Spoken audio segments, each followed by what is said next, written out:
Hey guys, how are you doing? Welcome back to our channel, Ivan here.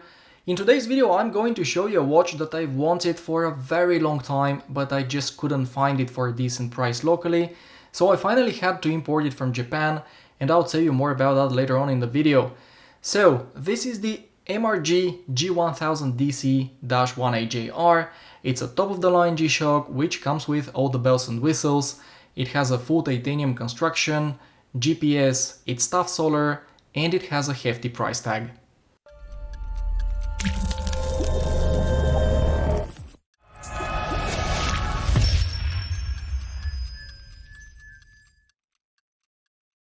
As some of you may already know, I'm a huge G-Shock fan. In fact, this is how I got into watches back in 2008 when I was a university student.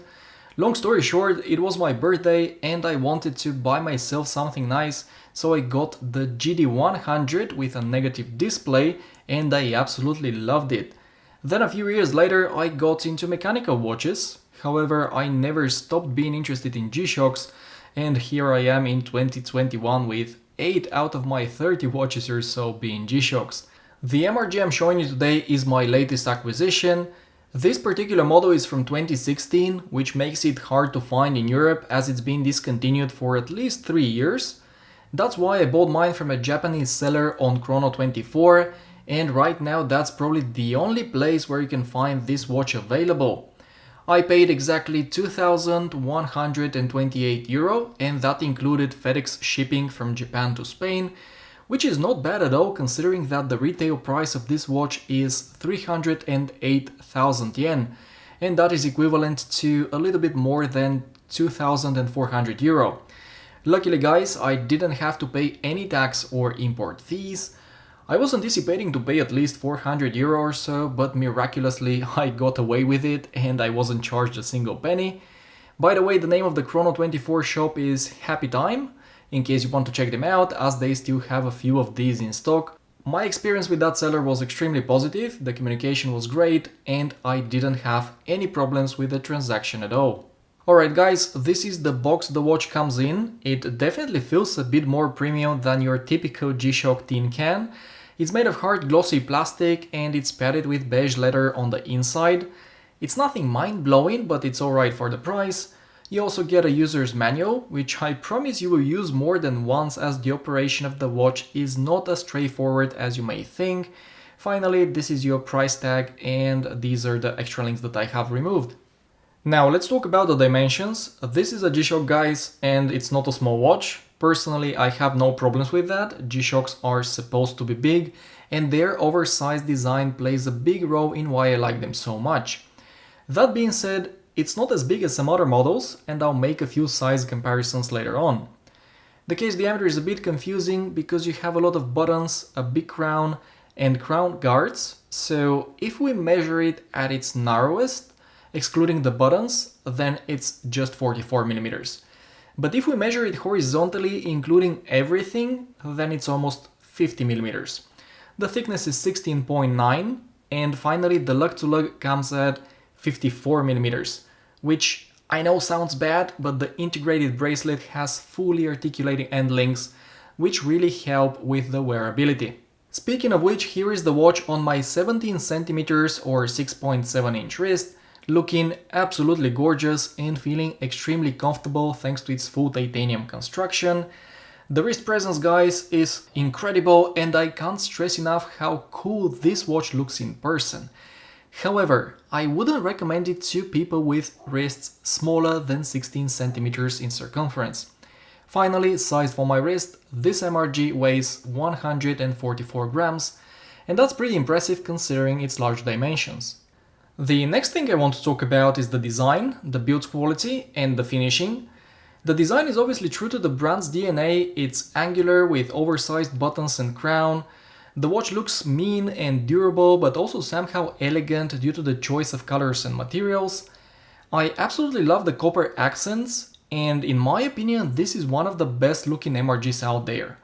As already mentioned guys, this watch is made entirely out of titanium. The case, the bracelet, the clasp, and the case back are all titanium. On top of that, the case and the bracelet have gone through a titanium carbide hardening processing for an increased scratch resistance. But that's not all. The bezel is made of Ti64 titanium alloy, also known as grade 5 titanium. It consists of 6% aluminum, 4% vanadium, and from what I found out, it's much stronger than pure titanium.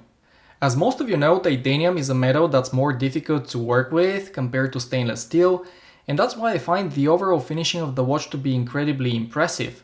The brushing on both the case and the bracelet is simply exceptional. Believe it or not, the finishing is on par with my Tudor Black Bay and my Omega Planet Ocean. If you don't believe me, go check out my Instagram where I've posted a few pictures of these watches side by side. Something else that needs to be mentioned here is that Casio has used Zaratsu polishing technique in the same way as Grand Seiko to create that mirror-like finish on the bevel of the bezel.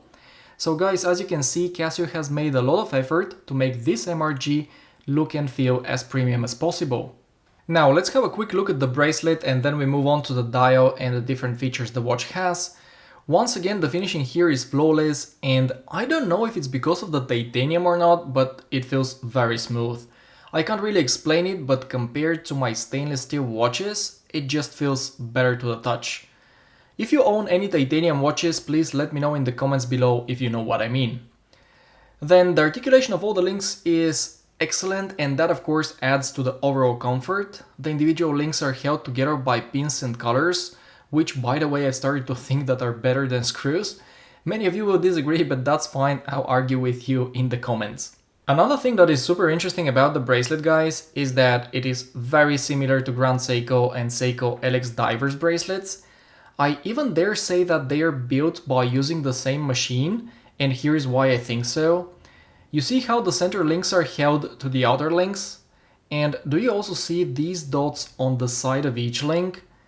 Exactly the same can be observed on most titanium Grand Seiko and Seiko LX Dive watches. Some people even suggest that both brands' bracelets are manufactured in the same factory, but I couldn't verify that. Anyway, the point I'm trying to prove here is that the bracelet of the MRG is well made and very nicely finished. I guess the only part of it that could be better is the clasp, because it's pretty generic, except for the fact that it has this lock-in mechanism here that can prevent thieves from stealing the watch from your wrist. Moving on to the dial now, it sits behind an air-coated flat sapphire crystal, and I gotta say I love it, guys. I think that this layout looks much better than most current generation MRG models, and the overall execution of the dial itself is excellent. The printing and everything else is very sharp.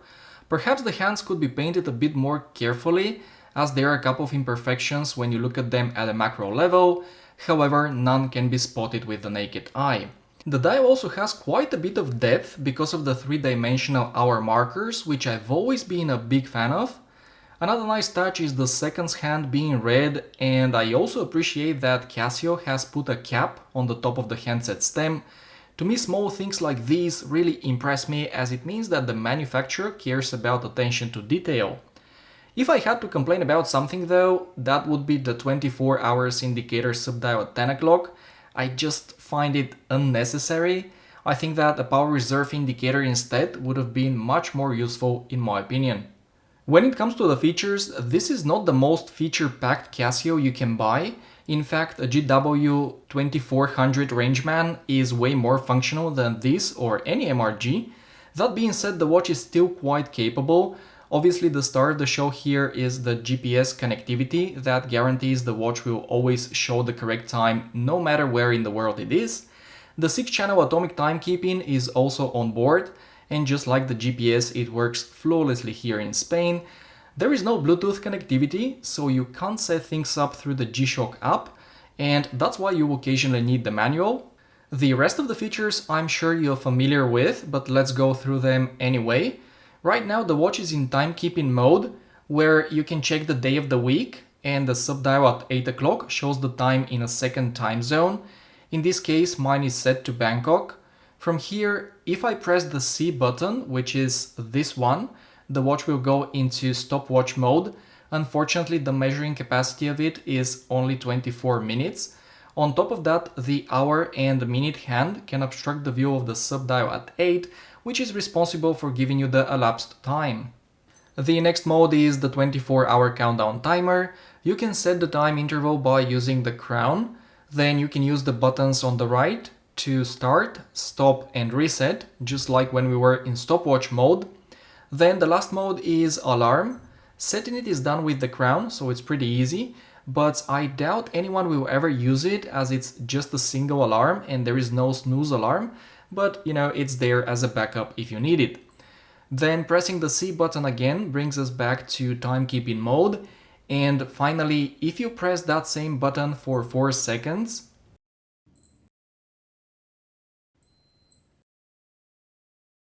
you can put the watch in offline mode for when you are in a plane. To turn it off, simply repeat the procedure.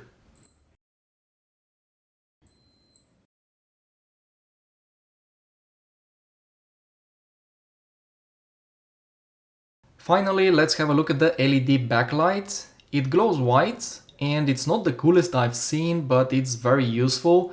It illuminates the whole dial, and I don't know if the camera can capture it, but you can even read the date. There is also some lume applied on the hands and our markers, but to be honest, it is quite disappointing. Even more so when I compare it to my MTG B1000, which cost me way less. 670 euro if I remember well. You can see that the MRG is just not as bright. Of course, this is not a big deal as you have an LED, but I just had to mention it.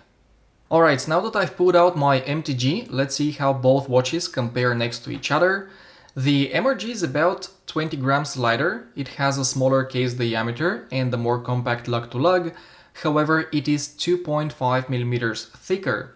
In my opinion, the MRG looks better, but the MTG B1000 is actually a pretty great watch as well. In fact, because the MTG is a newer model, its mojo is quite snappier when cycling through the different modes.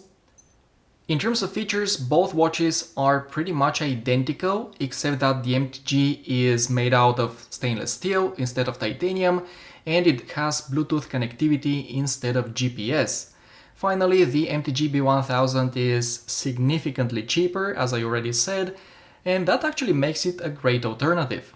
And just for fun, here's the MRG next to a more normal watch. This is my Oris Aquis with a case diameter of 43.5 millimeters. The Casio is much bigger in every way, it's almost half a centimeter thicker, but thanks to its titanium construction is once again lighter, 16 grams to be exact. These two are completely different watches and not really comparable, but hopefully by doing this side-by-side comparison, I'm helping you get a better idea of the MRG's dimensions. There you have it guys, the MRG G1000DC. It's absolutely incredible and I'm extremely happy that I was able to get one. The cool factor this watch has is beyond anything else in my collection. However, I do realize that if you aren't into G-Shocks and if you aren't familiar with the MRG lineup, then you're probably struggling to understand how anyone on Earth would spend that amount of money on just a Casio, right? And that's why I would like you to leave a comment in the comment section below and let everyone know what you think about my new 2000 euro MRG.